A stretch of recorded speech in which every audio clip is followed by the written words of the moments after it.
Muchas gracias, John. Una alegría, un honor para mí, de verdad. Qué emocionante poder tener estos encuentros con lectores y con el público en general. Es raro estar al otro lado de los micrófonos, ¿sabes? Claro, sí, es Siempre es entendible. raro. Sé que hay algo interesante respecto a los libros y tengo varias preguntas que en esta media hora vamos a abarcar. Hablemos sobre mi primer Quijote. Hay algo Ujú. interesante que me impresionó mucho es que Carmen, una niña de salón que obviamente al proponer ese diccionario, o sea, que me pareció tan impresionante sobre cómo entender las palabras difíciles. O sea, yo me imagino todo ese retroceso entonces desde tu perspectiva, hombre, ha cambiado un tanto sobre la iniciativa que viste en el primer boceto de borrador a presentarlo, es decir, cómo plantear el aprendizaje colaborativo, la participación activa de los estudiantes en cada proceso que estuvo pues en la educación. Bueno, lo que pasa es que cuando se piensa un libro para los públicos infantiles y juveniles, hay muchas variables en juego, muchas, y ese es como un punto de entrada complicado, pero también una suerte de resolución. Y es porque uno de los puntos que se ponen en juego es a quién le vamos a dar la información y con cuál objetivo. Y en ese caso en particular, yo creo que los libros son pretextos para otras cosas. Y cuando me refiero a pretextos, quiero decir que no solo lo que nos están contando, no solo la historia, lo que está ahí en juego, sino también, por ejemplo, lo que podamos hacer de ahí. Y con eso en mente, me devolví a mi experiencia lectora del Quijote cuando era chiquito, y yo leí un libro que estaba en la casa, en mi casa, que era de una colección que habíamos heredado como de un familiar, yo creo que era un tío, la verdad, que él tenía una colección de libros que eran como clásicos de la literatura para niños. Y era vieja, pero viejísima esa colección, con unas pastas forradas en tela, olían muy mal, estaban comidas por el gorgojo, mejor dicho, todo mal en esa colección, digamos, en el objeto. Pero me acuerdo mucho que yo disfruté sobremanera, de verdad disfruté muchísimo la experiencia de leer ese Quijote. Y yo dije, wow, aquí hay algo chévere, aquí hay algo que está funcionando bien. Luego más grande, ya grande, veinteañero grande, y dije, bueno, vamos a leer el Quijote en serio porque pues no me puedo quedar con ese recuerdo. Y me leí una versión que había sido de un libro de mi abuelo, que era gordote, así gigantesco, muy lindo, con ilustraciones de Gustave Doré, muy impactante. Y lo primero que dije fue, uff, no entiendo nada. No entiendo absolutamente nada de lo que me están diciendo. ¿Cómo pude yo haber entendido esto a los, no sé, 8 o 10 años que había leído esa versión chiquita? Dije, aquí algo está raro. No entiendo nada, no entiendo. Y lo que terminó pasando fue que dije, bueno, claro, el lenguaje va evolucionando, las palabras van cambiando, las ediciones se van actualizando. Y cuando apareció la opción de mi primer Quijote, dije, bueno, pero hay una cosa interesante con este libro y es que se vuelve un pretexto para ir al diccionario. Y ahí yo ya me activé.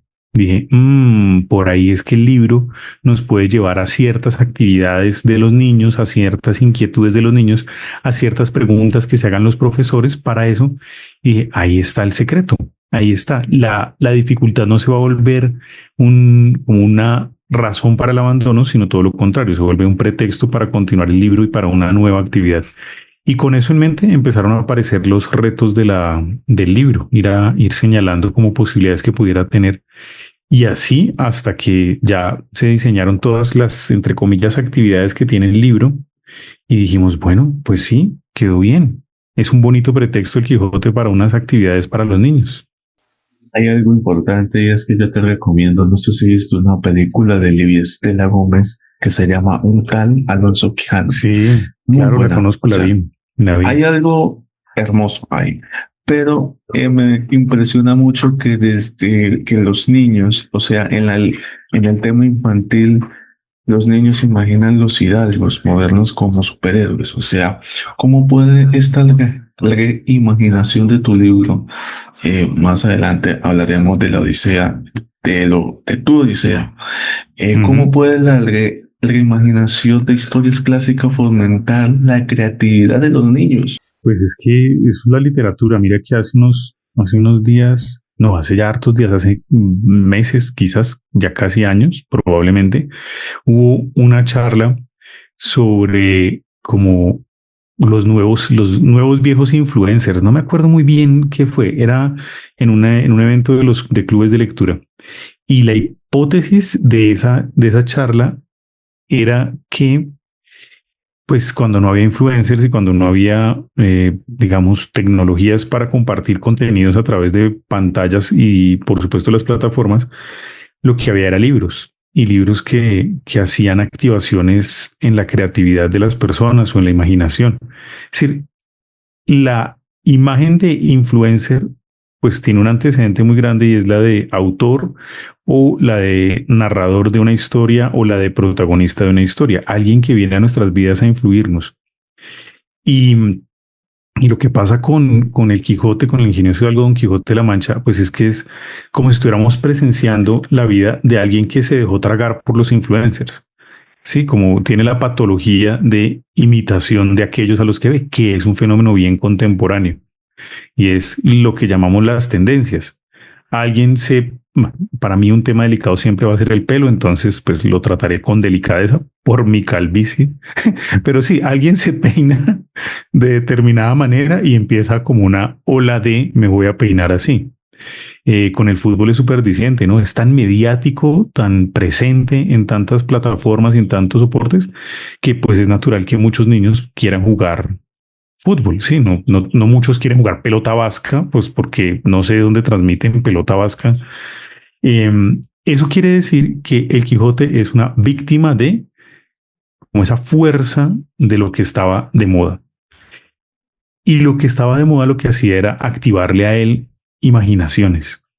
Entonces, así puesto, pues me resultaba muy fácil imaginarme que a unos niños les dijeran, oigan, tenemos estas historias, ¿cómo les va eso a activar sus imaginarios, sus maneras de ver el mundo? Y pues muy facilito dije, pues uno crea imágenes a partir de los referentes que tiene. Y los referentes del Quijote pues eran los caballeros con los que había leído, sus influenciadores, pero los referentes del siglo XXI son otros. Entonces, ¿a dónde nos apuntaba? Y me lo imaginaba muy, sí, muy superhéroes, muy universo Marvel, muy universo DC, porque esos son los insumos con los que contaría un niño del siglo XXI. Y ahí dije, uff, tremendo, porque es hacer un eco de lo que el Quijote había vivido. Y es cómo la imaginación se nos activa con aquello que nos influencia. Ya saltando el libro de la Odisea de la maestra Milagros, desde el tema de los libros que has realizado, siempre se han presentado héroes o villanos. Siempre hay de todos los niños que tienen una imaginación tremenda. Yo creo que, no sé, esta entrevista será pues algo referente por si hay algún padre de familia que presente como una temática en algún momento en algún colegio, que es que el hijo de pronto tenga esa imaginación de destacar que la Odisea presenta héroes con rasgos de villano. Es decir, imagínate que de pronto lleven a alguien, a un chico que haya leído, por ejemplo, tus libros y que diga, imagínate que mi muchacho tiene esa complejidad humana de que Odiseo es astuto, claro, pero es egoísta. ¿Cómo puede uno en el tema ayudar a reflexionar a que el muchacho tome las propias decisiones? Porque se está basando con personajes históricos y más si complementa pues en tu libro. Un libro es un puente, tu libro es un puente. No es que vaya a ser Claro. pues de mal, ¿no? Sino me refiero en que dice que, wow, mi muchacho no tomó pues nada de Free Fire o algo así. Todo está correcto, todo puede ser utilizado. Bueno, pero si se fija más que todo en la literatura que ha leído en su libro, ¿qué opinas? Ahí hay un asunto interesante que puede ir ligado a la historia del libro. Y es que cuando apareció el proyecto de hacer otro libro después de mi primer Quijote, yo tenía la intención de hacer la Ilíada, porque me parecía que había que acercar o hacer mediación a clásicos de la literatura, pues bien clásicos.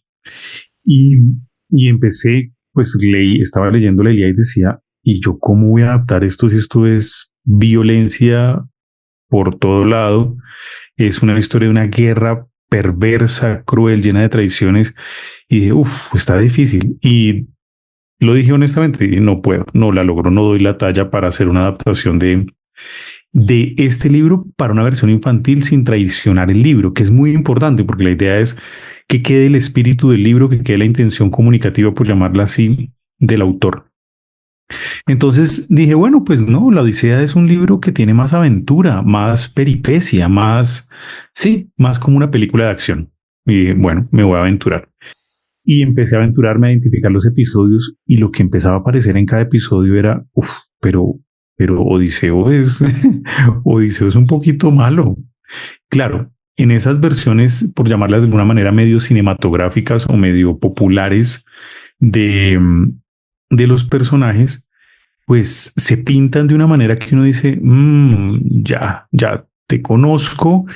Y claro, para que los públicos entren en conexión con ellos, ese te conozco como una persona con valores que defiende, con una mirada positiva sobre, eh, y eso está bien, digamos, para presentar unos tipos de personajes, digamos, para que la gente los se conecte con ellos, pero traiciona un asunto importante de la literatura y es la complejidad y es esa intención de capturar también aspectos de la naturaleza humana.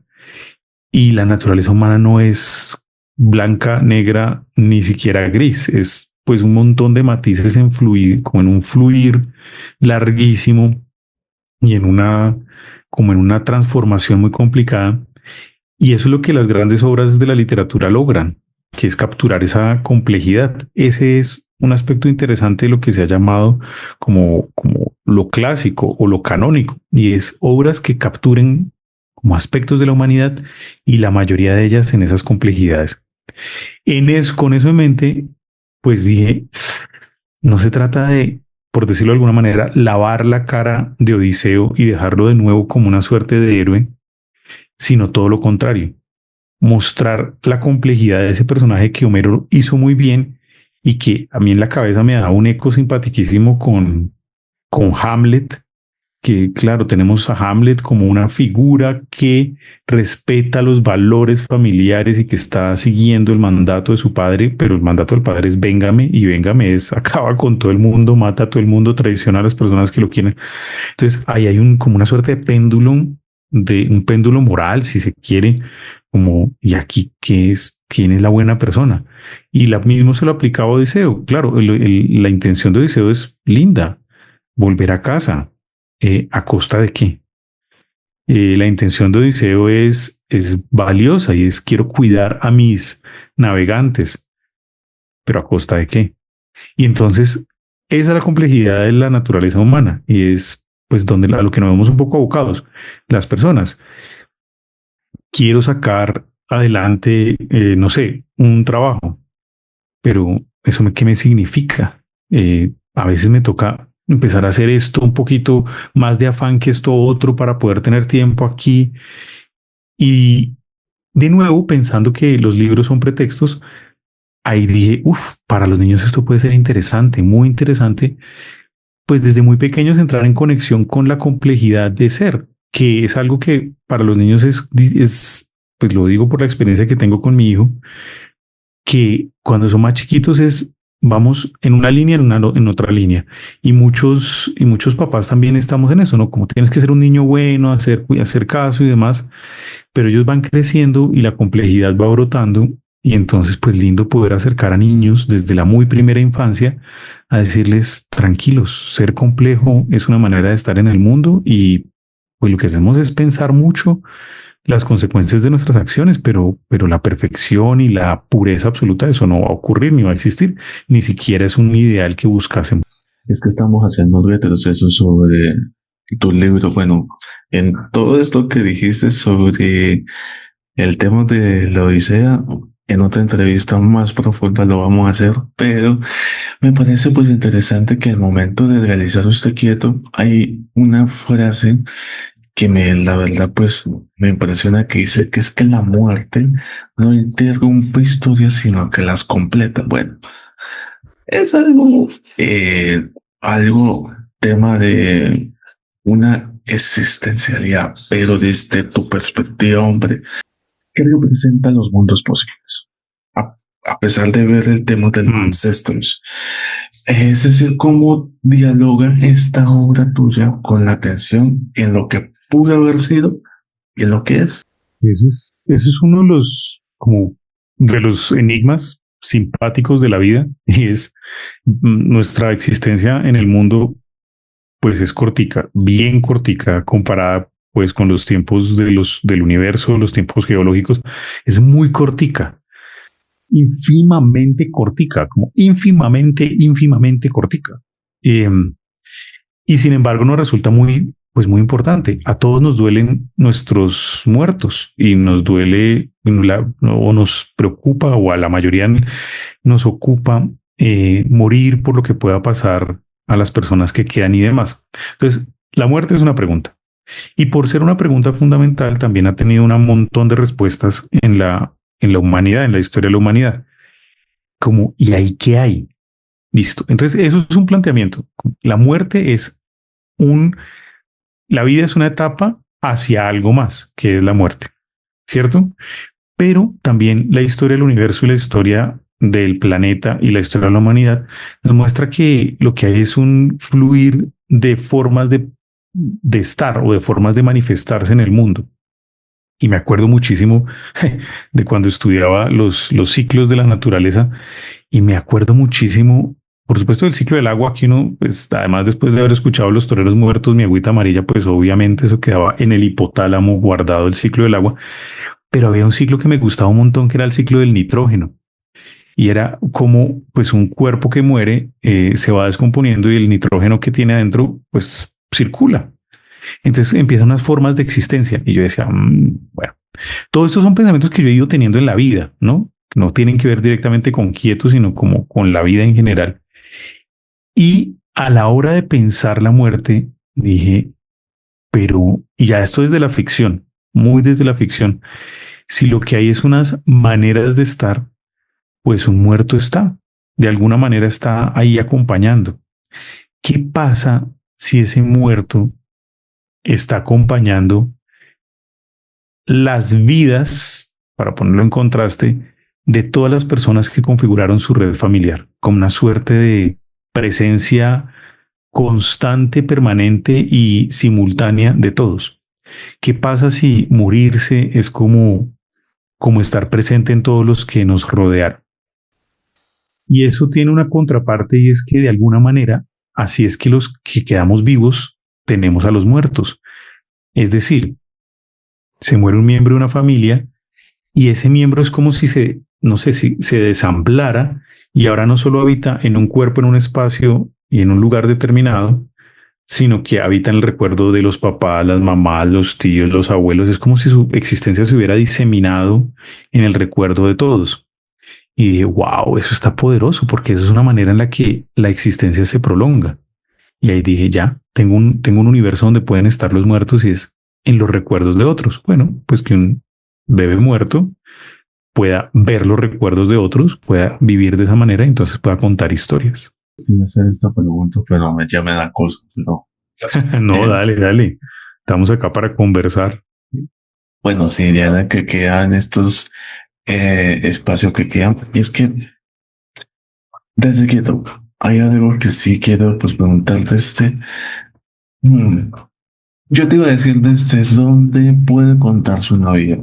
Sí, puede estar bien, pero yo creo que está ahí. Discúlpame si te la hago, pero ¿por qué crees que, ¿por qué crees que tú elegiste a un bebé fallecido como narrador para explorar esta idea?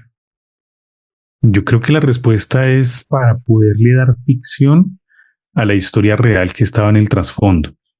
Y es porque pues el libro está alimentado, por supuesto, por la experiencia que tuve en mi adolescencia del nacimiento de mi hermano y la muerte de mi hermano. Pero yo llevo hartos años escribiendo y pienso harto en desde dónde se compone, y pues también leo harto sobre cómo las personas cuentan sus historias. Y también como que miraba cuál es mi proceso y lo mío es contar desde la ficción, ¿sí? Como por un poco de pudor quizás, no suelo hablar de mí mismo. Claro, aquí lo estoy contradiciendo porque estamos en una entrevista en la que estamos hablando, pero como por política, por ejemplo, a ninguno de los estudiantes con los que trabajo, que ya son pues miles, eh, les digo qué libros tengo, ni de qué se tratan los libros, ni nada. Es como una suerte de, ni siquiera me presento en clase. Es decir, ni siquiera les digo mi nombre es, ni estudié tales cosas. No, porque es una suerte de pudor sobre mí, como más bien, como en la vida, démonos la oportunidad de conocernos desde ceros, como sin escarapelas y sin membretes y sin como las antesalas, que es como las personas nos conocemos en el mundo, ¿sí? Tú y yo estamos acá por primera vez dialogando, pues yo no te estoy diciendo, a ver, ¿usted quién es para que yo a ver si converso con usted? Todo lo contrario, nos vamos descubriendo en la conversación. En esa lógica, yo dije, pero si va a hablar sobre mí, pucha, pero va en contra de lo que para mí es más natural y es no hablar de mí. Y entonces, pues dije, en lugar de eso, siempre va a ser o mi refugio para hablar de lo que yo pienso y de lo que yo creo y de lo que yo vivo, pues son las ficciones. Y ficciones pensadas como mundos posibles, realidades que no están cercanas a la que vivimos, ni siquiera a la mía. Y ahí decía, pero si estoy hablando de mí y de mis dolores y mis familias, dije, pero puedo poner un filtro poderoso de ficción. ¿Cuál sería, digamos, la manera más natural para hacer esa ficción grande que necesito? Y es, por ejemplo, contar muchas historias simultáneamente de cosas que yo como autor o como persona no he vivido. Pues que las cuente un muerto. Con esa idea que habíamos hablado ahorita de que los muertos viven en una, pues en la hipótesis que había hecho para Quieto, que viven una suerte de recuerdos o de nebulosa de recuerdos. Y dije, bueno, si lo cuenta él, me da la libertad de poder hacer ficción sobre una serie de insumos reales, por llamarlos de alguna manera. Y entonces ya el juego de contar la historia se volvió un poquito más sencillo y menos difícil de enfrentar en términos del pudor que me da, porque no es mi vida, es la vida de una persona que me sirve como insumo y que estoy contando desde un lugar bastante ficcional y eso funcionó muy bien. Y claro, la mejor manera de contarlo pues era la del que pudiera verlo todo, del que pudiera saberlo todo, del que pudiera entender, no necesariamente reflexionar, pero sí entender que pasaban cosas en diferentes momentos y eso era el bebé muerto. Y dije, ya, listo, ya tengo esa mirada que me resulta liberadora, pues adelante. Ahí el reto era hacer que sonara a bebé y que sonara a bebé muerto, que era más complicado todavía. Me hice una pregunta, pero es que No, no, no te preocupes, de verdad. tenía la espinita, porque sí, sí, gracias por complementar todo esto. Hablando de la hora gris, Ujú. es muy difícil la hora gris, aún me cuesta poder asimilarlo, pero eh, bueno, todo esto habla sobre, como digo, miedo al otro. Sí, se puede mencionar como miedo al otro, como una caída libre, pero desde tu parte humana, sí, sin hablar desde lo filosófico, Ujú. desde lo religioso, por así decirlo, ¿cómo explora la hora gris los límites del cuerpo humano? O sea, pues, me refiero al momento de físico, emocional y Mm. ético. Si menciona, por ejemplo, los pensamientos de Eve, de Diane y Tata.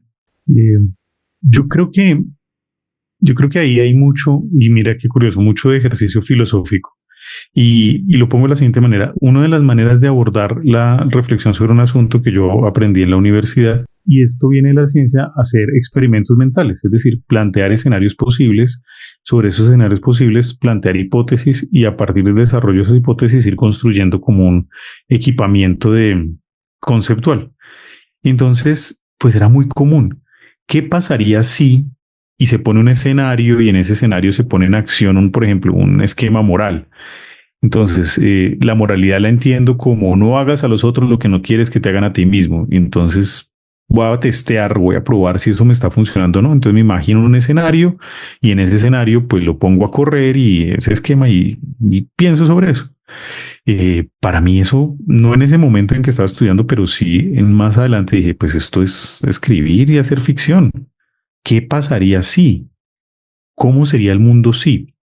Y cuando me imaginé el universo de La Hora Gris, que era un universo de caídas y de como de deterioro de la humanidad, lo que pues se conoce como una forma del apocalipsis de esto se está terminando, empecé a darme cuenta de que mis personajes, buscando lo que sería más natural y es vivir como en pro de la vida, empiezan las cláusulas de comportamiento a volverse otras, a transformarse. Y lo aceptado o no aceptado empieza a estirarse. Y pues eso también es una mirada de para atrás, ¿no? Cómo han ido evolucionando, por ejemplo, las leyes, cómo han ido evolucionando las sociedades, cómo han ido evolucionando nuestros comportamientos, nuestra noción de aceptado e inaceptado. Pues ahí está un ejemplo pues, casi ridículo, pero iluminador. Y es, nos cuesta trabajo pensar en el siglo XXI, en el 2025, que hubo una época en la que era aceptado e incluso valorado fumar en un avión en medio del vuelo. Como que uno dice, pero ¿cómo es posible que haya zona de fumadores y zona de no fumadores? Pero es que acaso el humo decide para dónde va o qué? Era un absurdo, todos eran fumadores ahí adentro. Y es, pucha, como que loco, ¿no? El real. Que entonces, pues uno va echando para adelante y dice, no, alguien dijo, oigan, fumar es perjudicial para la salud y es una falta a los derechos del otro porque estás invadiendo el aire del otro y estás perjudicando su salud. Aparece la noción de fumador pasivo. Entonces, no, pues esto lo tenemos que regular y va para otro lado. Bueno, ahora proyectemos eso para adelante, pongamos un apocalipsis y hasta dónde nos llevarían nuestras reglas morales, hasta dónde se estirarían y transformarían. Y lo que fue pasando es que pues no tenían límite hasta los límites del cuerpo, es decir, hasta que el cuerpo aguante, iría la propuesta o la solidez de nuestros principios morales. Y si por ejemplo, en el caso de Erian, que vive en una torre donde para poder estar vivos los habitantes tienen que encontrar un lugar, una cosa que se llama la gran máquina, y la gran máquina es una máquina en efecto que funciona, pero por los movimientos que hagan los humanos relacionándose o engranándose unos con otros, y esos movimientos dependen de sus características físicas, pues porque si uno es muy bajito, pues no alcanza a tal lugar, o si es muy alto, no cabe. Entonces, en ese mundo, si la razón para vivir es engranar en la gran máquina, pues uno hace lo que sea para engranar, hasta modificarse físicamente, digamos, aspectos como estirarse los brazos y demás. Entonces, pues claro, ahí se estira y o transforma ese precepto moral de qué estoy dispuesto a hacer para vivir. Pues estoy dispuesto a hacerme implantes de huesos para tener brazos más largos. Y pues sí, así es. Gracias por enfatizar la Iberia. Es la primera vez que me doy cuenta de lo de la zona libre de humo. Gracias. No, no me lo había planteado, pero sí. Y hay un montón de ejemplos sobre eso, sí. una locura. Y por último, ¿cómo define su trabajo en una palabra? Y esquivo, me cuesta trabajar porque pues no tengo mucho tiempo, entonces me toca hacerle el quite a muchas cosas para poder trabajar en la escritura, entonces se me esquiva cada ratico el tiempo para la escritura.